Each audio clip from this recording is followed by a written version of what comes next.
जय भीम नवोदय साथियों। आज मैं अपने YouTube चैनल के माध्यम से आप सभी को ऐसी एक महान हस्ती के बारे में बताने जा रहा हूँ जिन्होंने मनुवाद की नींव ढाने का काम किया। ऐसे महामानव थे पेरियार ललाई सिंह यादव जी। अगर अभी तक आप लोगों ने मेरे चैनल को सब्सक्राइब नहीं किया है तो कृपया सब्सक्राइब कर लिए और बेल आइकन को ज़रूर दबा दिए, जिससे नोटिफिकेशन के बाद जो भी मैं बनाता हूँ वो आपके पास पहुँच सके, आपके पास नोटिफिकेशन पहुँच सके। तो मानवता के सजग प्रहरी महाप्राण पेरियार ललाई सिंह यादव का जन्म इसी माह 1 सितंबर 1911 को कठारा गांव में हुआ था, जो कि झीझक रेलवे स्टेशन रमाबाई नगर कानपुर देहात में हुआ था। इनके जो परिवार था खेती किसानी का काम करता था, कृषक परिवार था। इनके पिता का नाम चौधरी गज्जू सिंह यादव था और माता का नाम मूला देवी था। बचपन से ही इनकी माँ इनकी पढ़ाई लिखाई के प्रति सजग रहती थी। वो चाहती थी कि हमारा पुत्र पढ़ लिख के अध्ययन करके बहुत बड़ा एक आदमी बने, लेकिन माँ हमेशा इनकी बीमार रहती थी और बीमार होने के कारण 1925 में ही उनका निधन हो गया। और अपने पिता की देखरेख में ललाई सिंह यादव ने उर्दू विषय के साथ 1928 में कक्षा 8 को पास कर लिया और 1929 में नागपुर में फॉरेस्ट गार्ड की सरकारी नौकरी इन्होंने प्राप्त की। और फॉरेस्ट गार्ड की नौकरी प्राप्त करते ही वो निरंतर अध्ययनरत रहे। 1931 में इनका विवाह दुलारी देवी जी के साथ हुआ, जो कि ग्राम जुरेला पूर्वा मौजा कानपुर देहात की रहने वाली थी। इनके साथ विवाह हुआ और सरकारी सेवा में रहते हुए वो हक और अधिकार और अपना अधिकार के प्रति लड़ना और ज्ञान अर्जन करने के लिए निरंतर प्रयासरत रहते थे। इस कारण क्या हुआ, हर बार नौकरी से कभी सस्पेंड हो जाते थे, कभी चार्जशीट मिल जाती थी और फिर तुरंत बहाल, लड़ाई लड़ते रहते तो बहाल हो जाते थे। 1939 में उनकी पत्नी और 1946 में उनकी पुत्री इस दुनिया से विदा हो गई, उनका निधन हो गया। इसके कारण ललाई सिंह यादव जी थे ये बहुत दुखी रहने लगे और दुखी रहे और 1 सितंबर 1950 को उनने सरकारी सेवा से अपना त्याग पत्र दे दिया। नौकरी छोड़ने के बाद ललाई सिंह यादव ने सभी धर्म ग्रंथों का अध्ययन किया, हिंदू धर्म शास्त्र का अध्ययन किया, संस्कृत का अध्ययन किया। हिंदू धर्म शास्त्र में व्याप्त घोर अंधविश्वास, जाति भय भेद, सामाजिक रूढ़िता तथा पाखंड का वास था। उससे ये तिल मिलाकर रह गए और हर जगह धर्म ग्रंथ में किसी न किसी देव को महिमा मंडित करने का काम किया और दबे पिछड़े वर्ग के प्रति इन ग्रंथों में निरंतर दास्ता और गुलामी की दास्त लिखी हुई थी। ऐसी स्थिति में वो सोचते थे कि ये जो धर्म ग्रंथ है, हम लोग अंधविश्वास और पाखंड के प्रति हम कितने सहिष्णु हैं कि हम अखंड उनके पाखंड और जो अंधविश्वास होता है उनको हम निरंतर मान रहे हैं। तो उन्होंने सोचा कि ये समाज को परिवर्तन का काम करना चाहिए और सामाजिक व्यवस्था के जब जो जड़ में जाते हैं देखते हैं कि ये हमेशा बड़ व्यवस्था, जाति व्यवस्था, श्रुति स्मृतियाँ और पुराण जो है इन्होंने निरंतर एक वर्ग ब्राह्मण वर्ग के फ़ायदे के लिए सब लिखी गई हैं। सामाजिक विषमता का विनाश और सामाजिक सुधार से नहीं, लेकिन हमेशा ये पाखंड पर अगर प्रहार कर सकते हम तो निरंतर सफलता प्राप्त कर सकते, ऐसा उन्होंने मन में सोचा।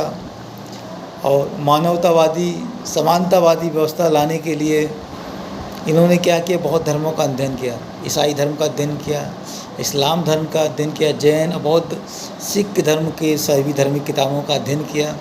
और मौज जो उनका था, उन्होंने कहा समता कहाँ आएगी, तो बुद्ध धर्म में उनको लगा कि ये समता आ सकती है, इसलिए उसका उन्होंने गहन अध्ययन किया। उस समय ये ग्वालियर में पुलिस की ये नौकरी थी, उसमें ये भर्ती हो गए और वहाँ निरंतर से जो उनके सिपाही थे उनके ऊपर निरंतर अत्याचार हो रहा था, उनके साथ सामाजिक विषमता थी, छुट्टियां नहीं मिलती, जातिगत भेदभाव होता था। तो वहाँ उन्होंने एक किताब लिखी, सिपाही की तबाही। इसके कारण उनको सस्पेंड कर दिया गया। सस्पेंड होने के बाद वो भारत में सब जगह यात्रा करने लगे। उसी समय उनकी मुलाकात पेरियर रामास्वामी नायकर जी से हुई। वो उत्तर प्रदेश के दौरे पर थे, तो ललित सिंह यादव उनसे मिलने गए और जब उनसे विचार विमर्श किया तो उनको लगा कि ये पेरियर रामास्वामी नायकर वास्तव में संघर्ष जो कर रहे हैं वो वास्तव में सही संघर्ष कर रहे हैं, और उनसे बहुत ज़्यादा प्रभावित हुए और यहाँ तक कि उन्होंने उनके शिष्य बन गए। और बहुत सारी घटनाएं पेरियर ललित सिंह यादव जी के जीवन में घटी, जिसके कारण शारीरिक जो सांसारिक जीवन था उनसे उनकी जो मोह माया भंग हो गई और संपूर्ण उस जीवन जो था उन्होंने का समान था। और धार्मिक पाखंड के विनाश के लिए मैं लगाऊंगा। और उसी समय बाबा साहब अम्बेडकर का धार्मिक, सामाजिक, राजनीतिक आंदोलन जो चल रहा था, लेकिन उनका शरीर अभी उनके साथ जवाब दे रहा था। बार बार उनको खून की उल्टी आती थी। इसी के 14 अक्टूबर 1956 को वो नागपुर के धर्म परिवर्तन, जो बुद्ध धर्म परिवर्तन बाबा साहब अम्बेडकर का आंदोलन था, उसमें वो शामिल नहीं हो पाए और दीक्षा प्रोग्राम नहीं कर पाए। लेकिन 21 जुलाई 1967 को उन्होंने कुशीनगर जाकर बोधिसत्व बाबा साहब अम्बेडकर के धर्म गुरु थे भजन चंद्र बड़ी महास्तिवर से साथ बौद्ध धर्म की दीक्षा ली।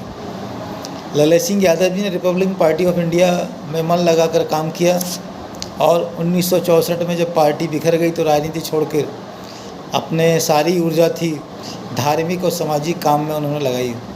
उनके जीवन में बदलाव जब आया, जब ईवी पेरियर रामास्वामी नायकर की एक किताब थी, the Ramayana A true reading नाम की एक किताब थी। उन्होंने जब पढ़ने के बाद लगा कि ये वास्तव में एक किताब जो है अंग्रेजी भाषा में लिखी हुई है, तो दक्षिण भारत में इसका प्रचार प्रसार हो सकता है, लेकिन उत्तर भारत की बहुसंख्यक जो भाषा है वो हिंदी है। इसका इन्होंने अनुवाद किया करने का ठाना और उसके लिए रामास्वामी पेरियर से मुलाकात करके उनसे उसके हिंदी संस्करण छापने की अनुमति मांगी। तो रामास्वामी नायकर जी ने पूरा अधिकार ललित सिंह यादव जी को दिया। इसका पुस्तक का हिंदी का जो प्रकाशन था संपूर्ण उत्तर भारत व पश्चिम भारत में जब फैला तो इस देश में तहलका मच गया। तत्कालीन उत्तर प्रदेश सरकार के द्वारा पुस्तक को जब्त कर लिया गया। तो इन्होंने क्या किया, कानूनी लड़ाई लड़ी और इलाहाबाद हाई कोर्ट में उन्होंने रिट याचिका दायर की और उसमें ये विजय प्राप्त हुए। उसमें उन्होंने जब उस कोर्ट का निर्णय आया कि रामायण है एक काल्पनिक ग्रंथ है और इसके कारण सुप्रीम कोर्ट में भी ये केस जब उत्तर प्रदेश सरकार सुप्रीम कोर्ट में गई तो सुप्रीम कोर्ट में भी ये विजय प्राप्त हुए और ललित सिंह यादव को जितनी पुस्तकें उत्तर प्रदेश सरकार ने जब्त की थी उसको हर्जाने के तौर पर 300 रुपये दिए और किताबें भी छाप के दी। 24 दिसंबर 1973 में पेरियर रामास्वामी नायकर की मृत्यु के बाद ललित सिंह यादव जब श्रद्धांजलि सभा में उनके गए तो सभा में जो उन्होंने भाषण दिया उससे लोग बहुत ज़्यादा प्रभावित हुए।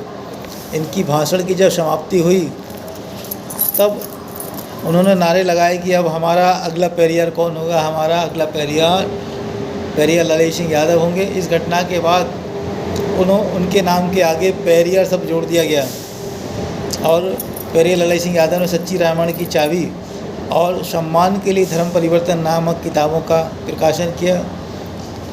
और कुछ कानूनी अड़चन के कारण समाज में जो किताबें हैं कुछ नहीं आ सकी। इस मुश्किलों के बीच में पेरियर ललित सिंह यादव वंचित व शोषित समाज के लिए स्वाभिमान या सम्मान को जगाने के लिए उनके समाज के बीच में व्याप्त अज्ञान, अंधविश्वास, जातिवाद और पाखंड प्रपंचों से लड़ने के लिए नए नए तकनीकों का ईजाद कर रहे थे। और निरंतर संघर्ष करते उन्होंने लघु साहित्य प्रकाशन करने का बीड़ा उठाया। उनके पास 59 बीघा ज़मीन थी जिसमें कटहल के बहुत बड़े बड़े बाग थे, लेकिन उन्होंने जीवन में ठान लिया था कि इनको जाके आगे बढ़ाना है करके उन्होंने उस कटहल के बागों को बेच दिया और जाके उन्होंने छोटी छोटी किताबें प्रकाशित करने का काम किया। आज उसके बाद जो किताबें उन्होंने छापी, सोचतों पर धार्मिक डकैती, सोचतों पर राजनीतिक डकैती, अंगुलीमाल नाटक, बौद्धकालीन, वीर संत माया बलिदान, शंभुक वध